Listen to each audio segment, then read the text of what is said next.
उत्तराखंड की घाटियों के बीच बसा एक छोटा सा गांव नंदनपुर। चारों ओर घने जंगल, ऊंचे पहाड़ और कल कल बहती नदियां इस गांव को एक जादुई दुनिया जैसा महसूस कराती थीं। इसी गांव में रहती थी काव्या, एक सुंदर सादगी भरी लड़की। उसकी आंखों में एक गहरी चमक थी, जैसे वे अनगिनत कहानियां छुपाए बैठी हों।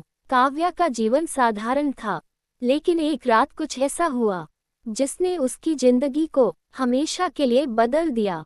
वह चांदनी रात थी जब वह अपनी छत पर बैठी आकाश में तारे गिन रही थी। तभी उसने देखा कि जंगल के अंधेरे से एक रहस्यमय साया उसकी ओर बढ़ रहा है। पहले तो वह घबरा गई, लेकिन साया धीरे धीरे स्पष्ट होने लगा। वह एक युवक था जिसकी आंखें गहरी और उदासी से भरी हुई थीं। कौन हो तुम? काव्या ने हिम्मत जुटाकर पूछा। मेरा नाम आर्यन है, उसने धीमे स्वर में कहा। मैं यहाँ से दूर एक जगह से आया हूँ, लेकिन मुझे तुम्हारी मदद की जरूरत है। काव्या के मन में सवाल उमड़ने लगे, लेकिन आर्यन की आंखों की उदासी ने उसे चुप रहने पर मजबूर कर दिया। उसने आर्यन को घर के अंदर बुलाया। अगले कुछ दिनों में आर्यन ने काव्या को बताया कि वह एक पुरानी हवेली में रहता था, जो गांव से कुछ ही दूरी पर स्थित थी। लेकिन वह हवेली अब वीरान हो चुकी थी। आर्यन ने ये भी कहा कि वह अपने परिवार को खो चुका है और वह किसी खजाने की खोज में यहाँ आया है।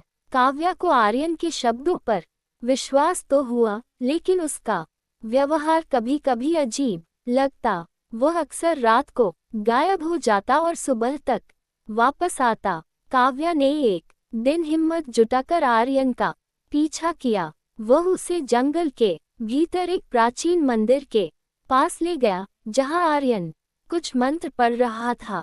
तुम क्या छुपा रहे हो? काव्या ने अचानक पूछ लिया। आर्यन ने चौंककर उसकी ओर देखा और कहा, ये वो कहानी नहीं है जिसे तुम समझ पाओगी, लेकिन अगर तुम जानना चाहती हो तो सच सुनने के लिए तैयार रहो। आर्यन ने बताया कि वह एक साधारण इंसान नहीं था। वह सैकड़ों साल पहले का एक योद्धा था जिसे एक श्राप मिला था। उसने अपने प्रेमिका अनन्या के साथ धोखा किया था, जिसके कारण उसे अमर होने का श्राप मिला। अब वह हर 100 साल में जागता है और अपनी सच्ची प्रेमिका की आत्मा को ढूंढने की कोशिश करता है, ताकि उसका श्राप खत्म हो सके। तुम्हारी सच्ची प्रेमिका कौन है? काव्या ने पूछा। आर्यन ने गंभीरता से कहा, मुझे यकीन है कि वह तुम हो। तुम्हारी आत्मा वही है जो अनन्या की थी।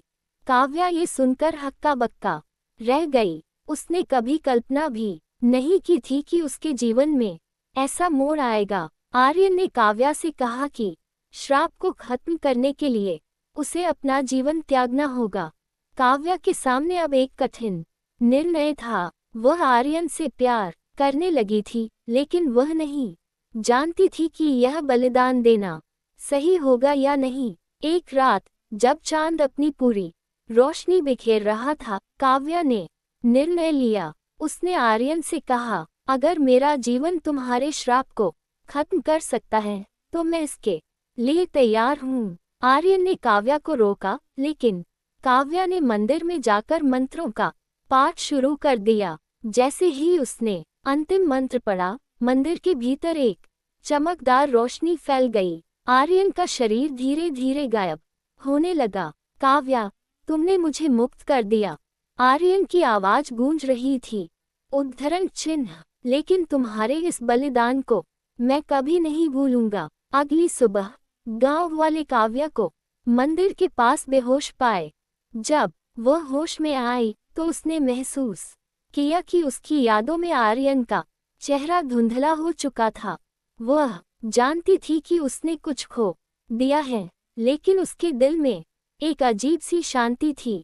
काव्या ने फिर से अपने साधारण जीवन की ओर कदम बढ़ाए, लेकिन उसकी आत्मा में अब भी आर्यन के प्रेम की मिठास बसी हुई थी।